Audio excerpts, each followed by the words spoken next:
Gene Valentino's Grassroots podcast. He tells the truth. He tries to get information out there to make sure people make good, informed decisions. The one we're featuring this week is Luis Sanchez from the Cigar Shop. He owns a company called La Tradicion Cubana. The Cigar Shop, Miami, Florida, since 1995. This Luis is really one heck of a guy. He's determined to manufacture cigars based on an unprecedented excellence in quality using old-fashioned Cuban methods. You can get this to become part of your branding experiment. I'm using this with my guests on the Grassroots Truthcasts. This could be your brand on your product, your service, anywhere in the world. Look for Luis Sanchez at thecubanshop.com. So for more on this historic peace deal that is in motion, let's bring in GOP strategist and Miami GOP committeewoman Angie Wong, as well as GOP political insider and host of the Grassroots Truthcast, Gene Valentino. Good morning to you both. I mean, just incredible reporting there from Zach Anders when he talked about the rainbow coming out this morning after that region had not seen rain in a long time. I mean, so symbolic. Gene, we now have Israel and Hamas signing on to phase 1 of this Trump-backed peace deal. Your initial reaction? My initial reaction, with all the noise here at home on budget continuing resolutions and all the other issues that are under our nose, how this man, Donald Trump, manages to secure 8 or 9 peace deals in the first 6 months of his term of office. This one finally coming to an end after 3,000 years of conflict is unprecedented, historic, and there's got to be another Mount Rushmore somewhere for this guy because there's nothing to compare it to. Yeah, it's just, this has been unbelievable. And you talk about just all of them. You got India, Pakistan, Cambodia, Thailand, just all the stuff that he has been involved in. Even Democrats on CNN, shockingly, are now giving Trump some credit. Let's take a listen. The biggest problem that the President Biden had is there was no pressure from Qatar, from Turkey, from Egypt. But I think by saying that, it's sort of an acknowledgement Trump has changed that dynamic. Absolutely. Yeah, no, I think absolutely. That. I mean, he's clearly. I don't know how he changed. You know, and I think there's a lot that remains to learn about what prompted that change. But I do agree. Yes. There you have it, Angie. I mean, that was Democrat New York Congressman Dan Goldman giving the president some props. Finally, he was nudged a little bit, but you have to finally admit it. When it comes to what he's been able to do in just 9 months on the international stage, do they finally have to kind of open their eyes at this point and say, yeah, Trump has accomplished a lot when it comes to these international issues that are going on? Yeah, Democrats are tongue-tied. They don't know how to respond to this because it's been so much. And this is something that everyone should be congratulating around the world. This is a conflict that's been happening for decades, centuries even, and now it took President Trump to actually get it done. And what a historic week this is going to be. Now, this all comes in the realm of the Nobel Peace Prize being announced this Friday at 11 a.m. I really think that he is certainly a contender. Certainly many country leaders, as well as, domestically, they've put forward his name for the Nobel Peace Prize. I think this could come down to Friday. I think it's certainly something that we should be watching.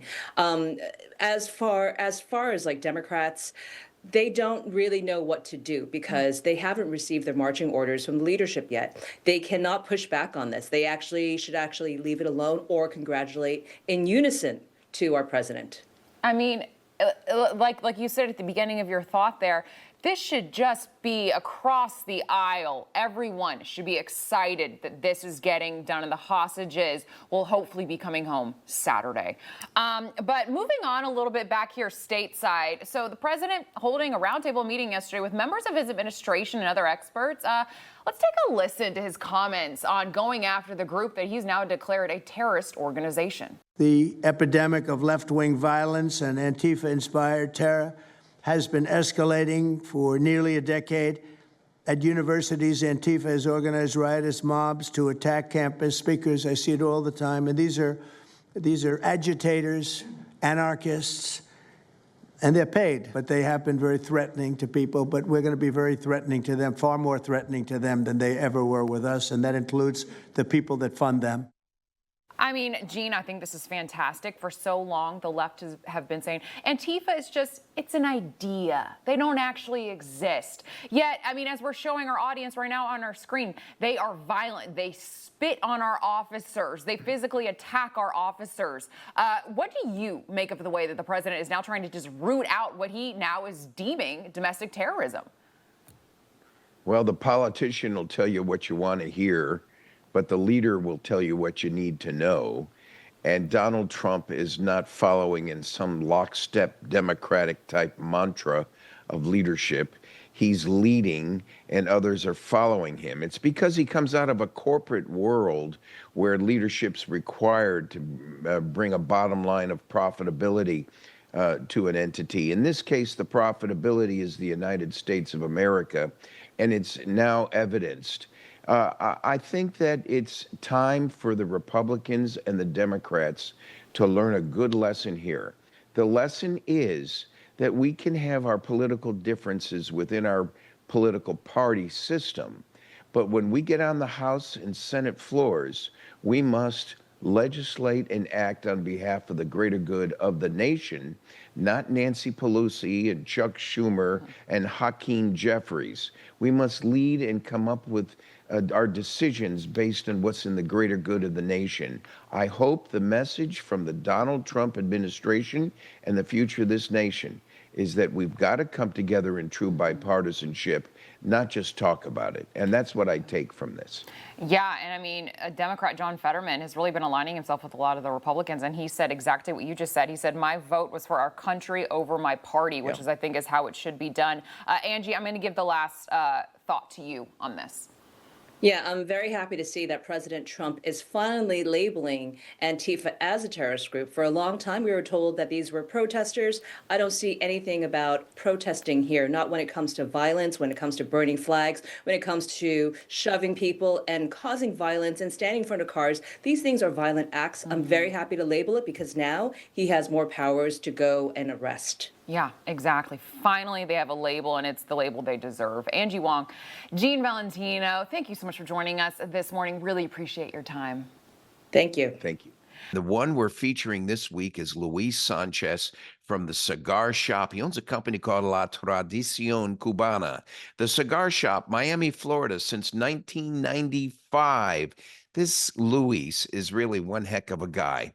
He's determined to manufacture cigars based on an unprecedented excellence in quality using old-fashioned Cuban methods. You can get this to become part of your branding experiment.